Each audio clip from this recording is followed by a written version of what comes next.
Hi there. Welcome back to the author reading of Dirty Numbers, the memoir of my time spent working at a phone sex company.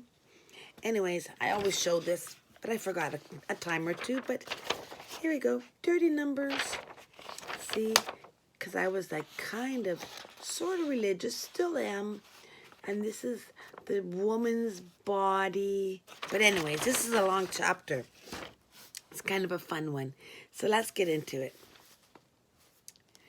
Finally, legitimate callers were getting the urge to phone. Mr. Ponce wanted a woman in her mid-30s. Easy enough. I decided to call up our latest recruit, Melissa/Lana. I'm Melissa. I've got a call for you. Oh my God, came the reply. This one should be pretty easy, I began. What do I do? Melissa wailed. I haven't done one of these yet.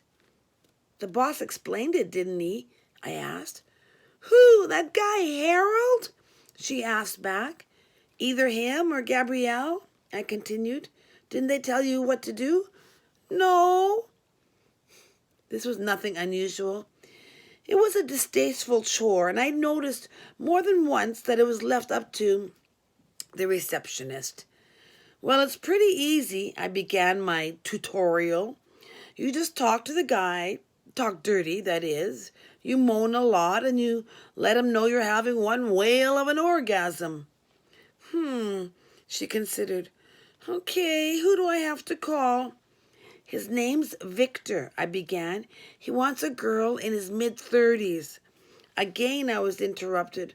Oh, you'll have to pick somebody else, Melissa said. I'm 21. Melissa, I'll tell you a little secret about this phone sex business, I almost lectured. You might have to be 18 for me. You might have to be 42. Sometimes you're going to have to be a black girl. Sometimes you're going to weigh 200 pounds. And sometimes you might even have to have a set of balls. But rarely will you ever find yourself 21 years old. Wow, it's almost like being an actress, Melissa observed. But what if they find out I'm lying? Melissa, it's very important to keep notes on these guys, I further instructed. Keep track of your story and stick to it. They only hear your voice. How are they to know the truth? Got it, she said, a chipper note in her voice. What's his phone number? I gave it to her and then took an order from a new customer. He was quite friendly. You guys sure have a great baseball team, he enthused. How do you think the Jays will do this summer? Better, I hope, I laughed. I was quite fond of the Toronto Blue Jays. Maybe if they can get a better pitching staff. Those Leafs, though, huh? He said, a sad note in his voice. Oh, don't talk to me about them, I laughed. They lost again last night. So what magazine did you see our ad in? Let me check. It was Club International, he replied. Any preference as to what sort of lady calls you back? I continued placing the order. What I'm really into is water sports, he said. Oh, me too, I enthusiastically jumped in. I swim. I love canoeing. Oh, I like golden and brown showers, he responded. Oh, that's what he meant by water sports. Ugh. My goodwill feeling toward this customer went downhill fast. I should always follow the basic rule of thumb. No matter how nice they sound, they usually have a sick fantasy. Treat them all like scum. You'll have a call in a minute, sir, I said before hanging up. Another new customer called, and again I experienced agony when I reached the $64,000 question. Do you have any preference, sir? Preference as in what? William asked. As in age, or perhaps you'd like a dominant woman? That was as far as I wanted to go that night. I'd really like to talk to a black woman, he stated. That's no problem, I told him. We have one available right now. Yeah, right. We do, I insisted. How do I really know if it's a black woman calling me back? He queried. How do I know she's just not saying she's black? William, we are a very reputable service, I said. I don't know about reputable, but I do know we were one of the best. If I say a black lady is calling you, she will be black. Well, okay, I'll take a chance, he decided. Have her call me. I placed a call to Ernestine/Charlotte. Hi, Ernie, I've got a new customer. Good. Ernie cooed in her low voice. I like new customers. I'll make him fall in love with me and he'll never want to speak to a phone mate ever again. Good luck, I warned. This guy was giving me a bit of a hard time. Anyway, his name's William and you're black. No shit, she replied. What's the number? I gave it to her quickly as another phone began ringing. Hi, can I help you? I am highly erected, an accented voice said. How nice. Would you like to place an order? I wasn't in the mood to take any shit from anyone. I'd like a girl to shoot the breeze. What? I said and edged to my voice. What did you say? I said I'd like a girl to shoot the breeze, to talk to me, he explained. Have you used our service before? Yes, he replied. My name is Sirhan Simkar. I quickly dug his file out and saw he'd used the service a couple times in the past. He liked his women busty. Do you have any preference as to who calls you back? I asked. I don't want Cindy or Jennifer, he affirmed. They were not big enough. What do you mean? I mean their breast size, he explained. I would like to speak to someone bustier. How about Tiffany? I suggested. How big is she? Big, I said in exasperation. How big? He continued to ask me. I don't know, I snarled before glancing at his file. Whew, the girls he'd spoken to had said they were 44 DD and 46 DD. She's big, say 58 FF. Really? Sirhan murmured in awe. They don't come much bigger than that. You got that right, I agreed. I don't even think they came that big. So you want to speak to her? Oh, right away, please, he urged. I am highly erected. It'll be very soon, I said, and hung up. I wanted to suggest he go to school where they taught him how to speak English. He needed to work on one of his phrases. You got a hard-on, Sirhan. The CN Tower is highly erected. Before I could place Sirhan's order, Rodriguez called. He was another regular and another tit man. Any preference, Rodriguez? Someone new, he specified, and they have to have large breasts, and I mean really large. Too large. I didn't waste time on this one. I have a girl with such large breasts, Rodriguez, she can't even leave the house. He bought it. After passing the first call to Tiffany, I searched my phone list for someone new to call Rodriguez. The phone beckoned. Hi, can I help you? This is Melissa, stage name Lana, Melissa reported in. Yeah, you just have to say Melissa, I corrected her. Whew, she gasped. Finished with Victor. Good. Do you need to know how the call went? She asked. Not unless there's something I need to know, I began. Well, I told him I was 33 and he wanted to know how many men I've slept with in my life. So I told him about 100 and he said I was a slut. So I told him that if he thought I was a slut, then I would act like one. Melissa, I interrupted. You can just tell me if the call went fine or it didn't. Oh, it went great, she replied. I came, he came, we all came. Okay, that's all I need to know, I said. I got another call for you. His name is Rodriguez, and this time you have to be busty. Major busty. 36-inch bust okay? She asked. Obviously, Melissa had a pint-sized chest to figure 36 was major busty. No, Melissa, I said. Maybe double that. Wow, that's big, she admitted. How can I get him to believe that, though? Use your imagination, I suggested. Tell him your breasts fill up your lap when you sit down. Tell him you have to stuff them in a shopping cart and push them in front of you when you go outside. Melissa was cracking up in laughter. This is more like a comedy line than a sex line.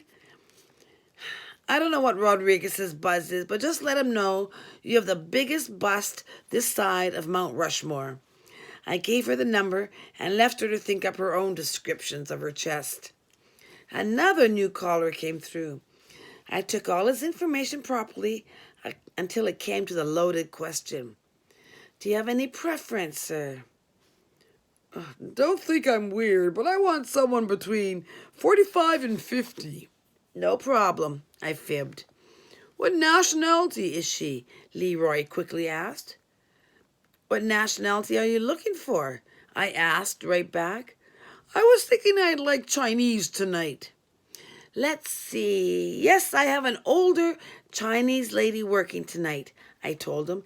She'll call, but I want someone really heavy too, he continued. I don't know if that's possible. You're in luck, I continued the untruths.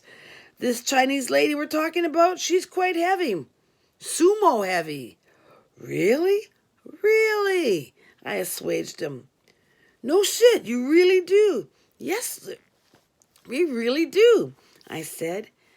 He could have asked for a woman with 6 toes and 3 tits, and I probably would have offered him someone. She'll call you in a few minutes. Ernestine called back. She had taken her full half hour. Hi, I'm done with that call, she said. He must have liked you, I commented. You almost went over the time limit. That guy was a goof, Ernie sputtered. We didn't get into sex at all.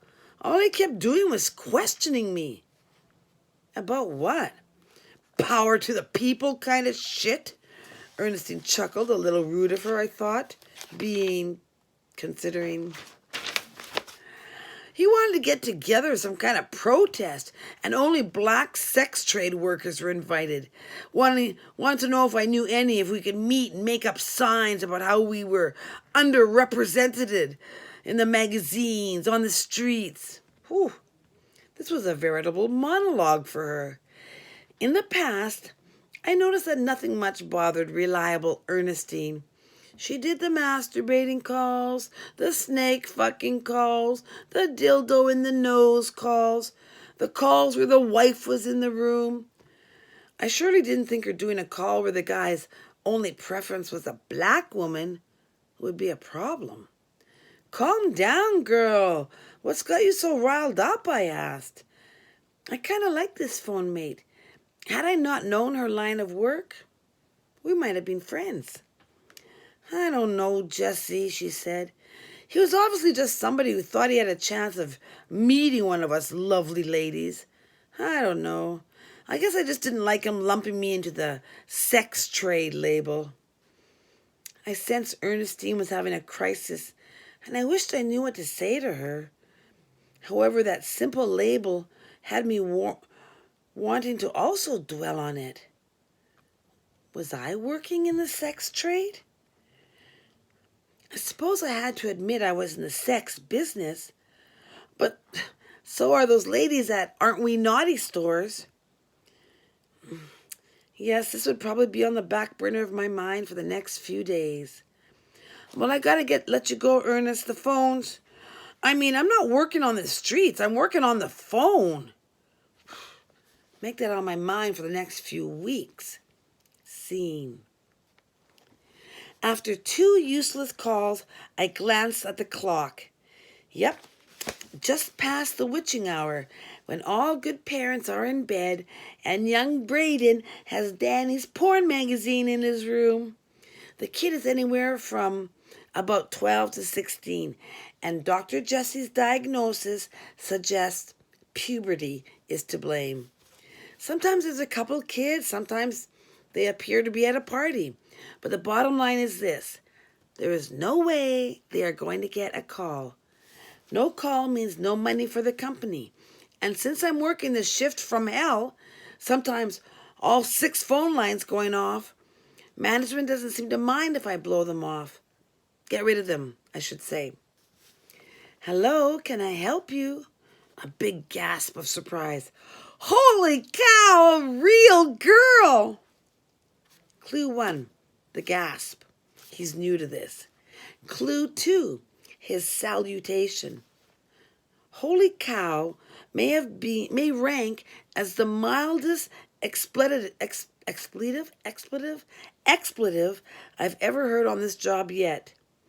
Clue 3, he called me a girl, not a woman, not a pussy, not a slut. And the final clue, his voice. I'd say 13 tops. I've been doing this job long enough to develop quite a 6th sense when it came to underage achievers. Yes, I'm real. Would you like to place an order to speak to a phone mate? Yes, I would, he gallantly agreed. Fine. And then I thought I'd just finish him off now. I need to know the year you were born. The year? I toyed with him one final time. Phone me back when you figure out what year you were born. I clicked off with Doogie Howser and answered the next call. Damn, a new customer. On the night shift, we would get a lot of regular customers. Just pull their name out of the files, make sure their credit card hadn't expired, and they could have a call in a few minutes, just after Visa gave their blessing. But new clients equaled 10 times the work. We had to take all the information from name, mailing address, phone number, credit card, to likes 18 years old, shaved, submissive. Then we had to check with directory assistants to make sure they were who they sadly claimed to be. I had taken most of the info down for this Martin Shoreham. Everything was seemingly legit, but I just had that funny feeling coming through those telephone wires. I had 2 people on hold for most of this call with Martin, but when I excused myself to see if they could hold some more, both had either disconnected or no longer needed to hold anything. So I had a moment to waste with Martin, for I knew he was waste from the get-go. We're almost done, Mr. Shoreham, and your credit card number? And here's where a lot of crooks think that we're the stupid ones. As I may have mentioned, Visa starts all their cards with the number 4 and have 16 digits. Credit card, right. 823416. Uh-huh. I seemed to encourage him. 49100. Uh-huh. I said after he appeared to finish. 42319. Yes, go on. 62. Uh-huh. 316. There's more? I asked. Oh, that's it, he decided. Great, I said, and I could almost feel him beaming. Sneaky job, well done. But I wasn't done with him yet. And now, can you repeat that number to me? Click. But I kind of felt that his hang-up sounded defeated. The phone rang, big surprise, and it was Doogie Howser, my previous young caller. Hi, it's me again, he squealed, as if he'd seen his grandma naked. I remembered. I was born in 1962. My index finger had no trouble finding my lovely button, the one that disconnected me from this crazy world. Scene. And the end of what I'm going to read you for now. Come back soon for episode 3 of chapter 5. Oh, it's going to get more fun, everything else. So see ya in a bit. Bye.